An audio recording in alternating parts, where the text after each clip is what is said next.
उर्दू जबान आखिर है क्या, इसका खमीर कैसे तैयार हुआ, ये आप तक कैसे पहुंचा, क्यों करता है।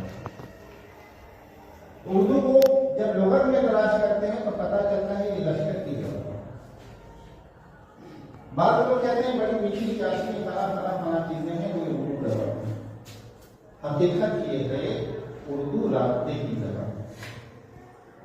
राब्ते से मुराद है कि जब हम आपस में खलत मलत होते हैं, एक दूसरे से मेलजोल पैदा करते हैं और उससे जो बोली या जबान पैदा होती है, हकीकत उर्दू इसी का नाम है। सबसे पहले मोहम्मद बिन कासिम नाम सुना है आपको, सरजमीन हिंद में आए।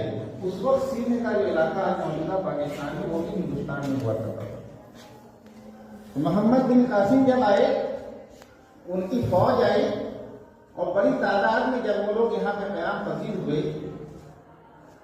तो उर्दू जबान की शुरुआत वहां से शुरू हो गई, जिसे हम पेश उर्दू कहते हैं। क्या कहते हैं? पेश उर्दू। मसला ये है कि जो मोहम्मद बिन कासिम आए थे उनकी जबान अरबी थी और सिंध में बोली जाने वाली जबान सिंधी थी।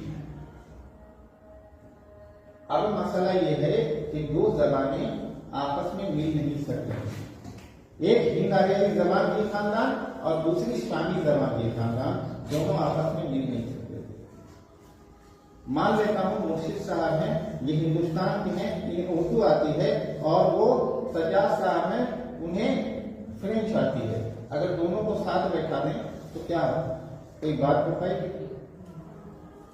लेकिन अगर दोनों की जरूरियात है, जुड़ी हुई है, मकासिद जुड़े हुए हैं, तब बात शुरू हो।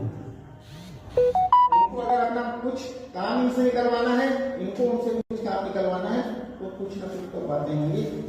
मसलन अगर ट्रेन में बंगाली क्रिश्चियन का 10 मजहब के लोगों को, 10 जबान वालों को अगर बैठा दें जो दूसरे की जबान नहीं जानते, यहां से भेज दीजिए कन्याकुमारी, और कन्याकुमारी से जब वो रिटर्न आएंगी तो पता चलेगा ये औरतें आपस में बात कर रहे हैं।